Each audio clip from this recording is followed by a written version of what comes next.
안녕하세요. 족부정형과 전문의 김지범이 들려드리는 발에 관한 톡톡 시간입니다. 네, 오늘의 주제는요.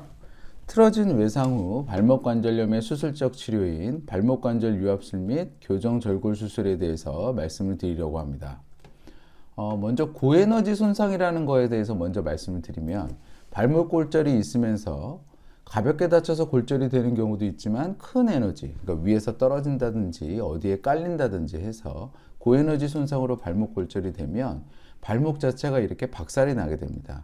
그럼 이거를 잘 맞춰도 발목의 모양 자체가 이렇게 틀어질 수가 있죠. 두 번째는 발목 자체가 박살이 나게 되면 관절 안쪽에 있는 부분도 조각조각 나서 이 부분을 잘 맞춰도 향후에 말기 발목 관절염이 생기는 경우가 많습니다. 그래서 이렇게 고에너지 손상으로 발목 골절이 있어서 후유증이 생기게 되면 틀어진 발목 관절과 발목 연골이 손상이 돼서 생긴 발목 관절염 이 두 가지를 같이 교정해야 되는 경우가 있는데요. 이유는 틀어진 발목이 생기면 보행이 이상해져서 발과 발목에 전체적으로 통증이 생기고요. 발목 관절염이 있으면 외상 후 관절염이 생겨서 걔가 걸을 때마다 붓고 아프기 때문입니다. 그래서 이런 부분에 대해서 두 가지를 같이 교정을 해줘야 되는 사례가 있어서 오늘 좀 소개해 드리려고 합니다.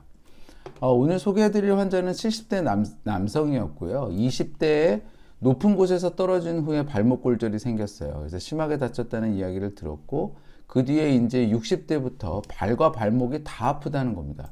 보통 발목 골절 후에 외상 후 발목 관절염이 생기게 되면 발목만 아프거든요. 발목만 붓고. 근데 발과 발목이 다 아프대요. 그렇게 해서 봤더니 이쪽 다리가 아픈 쪽 다리인데 반대쪽 다리보다 휘어 있죠.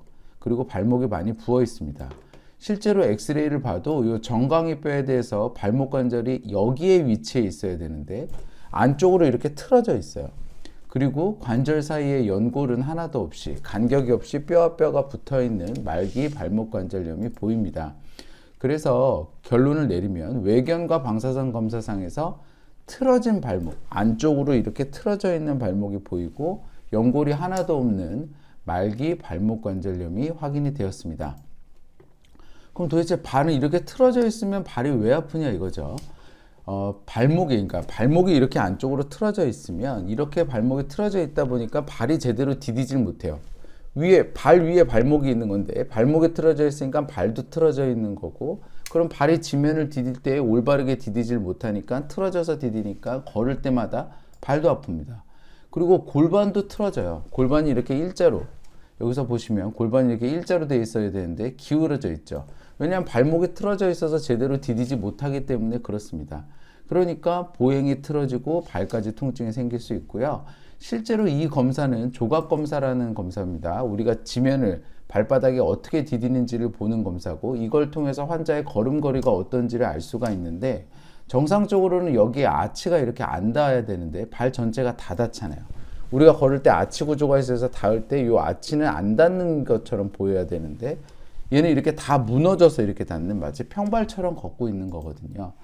그래서 이 환자의 문제를 다시 한번 정리를 해보면 발목이 틀어져 있어서 골반과 발의 정렬이 틀어지고 그 결과 보행이 평발처럼 걸어서 발이 아픈 거고요. 골절 후에 발목 관절 내에도 골절이 생겨서 골절이 조각조각 나면서 그 결과 말기 발목 관절염이 생긴 게 이 두 가지가 문제였습니다. 그래서 이러한 골절 후유증에 대해서 수술을 하자고 말씀을 드렸어요.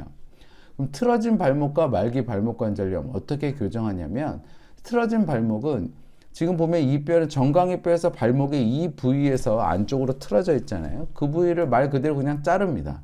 그리고 여기를 벌려주면 틀어진 발목 관절이 많이 교정이 되죠. 그리고 안쪽에 철판을 댑니다. 두 번째로 외상 후 말기 발목 관절염은 이거를 인공관절을 할 수도 있고 발목 고정술을 할 수도 있어요. 근데 저는 이제 발목 고정술을 하자고 말씀을 드렸는데 이유는 인공관절이 있으면 이렇게 인공관절이 들어가거든요. 그럼 이 교정절골술을 제가 원하는 위치에 하기가 조금 까다로웠어요.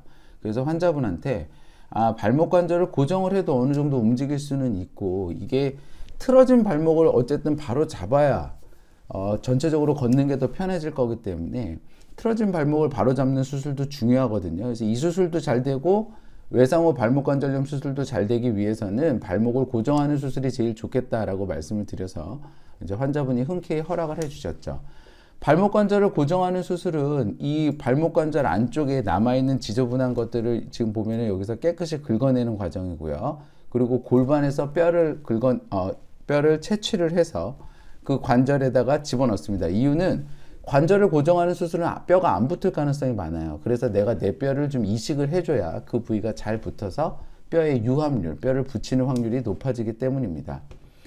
그래서 이 부위는 이제 제가 아까 말씀드린 왜 인공관절을 하지 않고 발목관절 고정술을 했는지에 대한 이유고요. 이렇게 수술을 하게 되면 5박 6일을 입원을 합니다.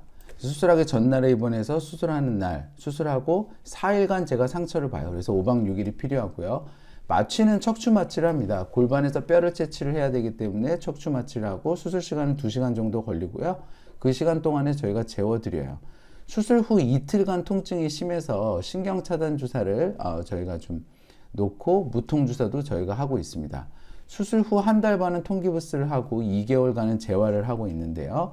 수술 후 6개월 차에 환자분은 일상생활로 돌아가셨어요.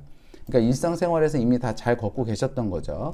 그래서 환자의 수술 후 결과를 보면 일단 뼈는 다 붙었습니다. 발목관절 교정 부위, 틀어진 발목을 교정절골 수술한 부위 다 붙었고 발목관절 유압술한 부위도 다 붙었어요. 그리고 수술 후에 정렬을 보니까 종아리에서 발목관절이 이렇게 틀어졌던 게 많이 교정이 돼 있었습니다. 그리고 이건 뼈가 붙은 걸 보여주는 사진이고요. 이제 이 사진이 사실은 제가 보기에 가장 놀라운 사진인데 이거 보시면 이게 수술하기 전이거든요. 수술하기 전에는 평발처럼 이렇게 다 걸었고 저희가 발에 대한 수술은 하나도 안 했는데 틀어진 발목을 바로 잡았더니 이렇게 아치가 이렇게 드러나 있는, 그러니까 저희가 생각하는 정상적으로 걷는 모습이 확인이 되었습니다. 그리고 환자도 실제로 수술하기 전에 아팠던 발과 발목의 통증이 없어지셨다고 했고요. 이 영상은 저희가 발목관절 유압술하면 항상 제가 보여드리는 영상인데 발목 관절을 유압하더라도 발목 아래쪽에 있는 발의 관절들이 움직이기 때문에 이 환자처럼 발목이 어느 정도 움직입니다. 그래서 너무 걱정 안 하셔도 돼요. 그래서 환자는 6개월째 일상생활이 가능해졌고 발목 관절 교정 부위, 발목 관절 유압술 다 성공했습니다. 틀어진 다리와 평발이 많이 호전이 된 게 굉장히 인상적이었던 결과였습니다. 환자의 상태 동영상을 보시면 수술 전에 걷는 걸 보세요. 보폭이 좁고 차고 나가질 못합니다. 그래서 수술 전에 이렇게 걸어 다니셨어요. 환자가 70대 남성인데 이것 빼고는 다 건강해서 환자가 굉장히 힘들어 하셨던 거고요. 수술 후 6개월 차 아직 완벽하게 적응은 못했지만 전보다 차고 나가는 힘이 있고 보폭이 더 커졌죠. 속도도 훨씬 빨라졌습니다. 환자가 이거 맨발이어서 그렇지 신발 신으면 훨씬 더 잘 걷는다고 말씀을 해주셨거든요. 그래서 환자는 수술의 결과에 만족을 했고요. 저희가 이렇게 틀어진 발목과 발목관절염을 저희가 고정술을 하든 인공관절을 하든 뭔가 발의 모양이 바뀌고 발목관절의 상태가 바뀌는 거잖아요. 그래서 여기에 대해서 적응은 한 1년 정도는 걸리는 것 같아요. 70대 남성분은. 젊으면 젊을수록 적응 기간은 빨라집니다만. 그래서 환자가 현재 6개월 차이기 때문에 앞으로 6개월 더 좋아질 거라고 말씀을 드렸고 환자는 이제 6개월 후에 다시 오기로 한 상황입니다. 자, 정리해 보겠습니다. 틀어진 외상후 발목관절염에서의 교정절골 수술 및 발목관절 고정술에 대해서 말씀을 드렸는데요. 고에너지 발목골절이 생기게 되면 발목이 틀어지는 것과 말기 발목관절염 이 두 가지가 다 후유증으로 올 수 있고 이 두 가지를 반드시 다 고쳐줘야 됩니다. 수술적인 치료는 틀어진 발목은 발목의 교정절골 수술을 하고 말기 발목관절염은 발목관절 유압 수술을 해서 이 환자는 치료를 했고요. 이러한 수술의 과정은 5박 6일 정도 입원을 하면 되고요. 척추 마취하고 한 달 반 통기부스 2개월 재활하면 됩니다. 6개월 정도가 되면 일상생활에 복귀를 할 수 있고요. 1년간 서서히 좋아지는 것을 감안을 하셔야 될 것 같습니다. 외상 후 큰 외상이 있는 다음에 발목 골절이 생기게 되면 그 골절을 치료하는 것도 힘들지만 20년, 30년이 지났을 때 그로 인한 후유증도 만만치 않을 수 있습니다. 그렇지만 어쩔 수 없잖아요. 이미 다쳤는데 그 안에서 적극적으로 치료를 하시다 보면 이 환자처럼 최선의 결과를 얻을 수 있습니다. 적극적으로 치료하셔서 건강한 발걸음 회복하시길 소망합니다. 건강한 발걸음 행복한 100세 인생 발해가는 톡톡에 함께합니다. 네, 저는 서울대학교 의과대학을 졸업을 했고요. 다수의 TV 프로그램에서 저의 생각을 말씀드린 바 있습니다.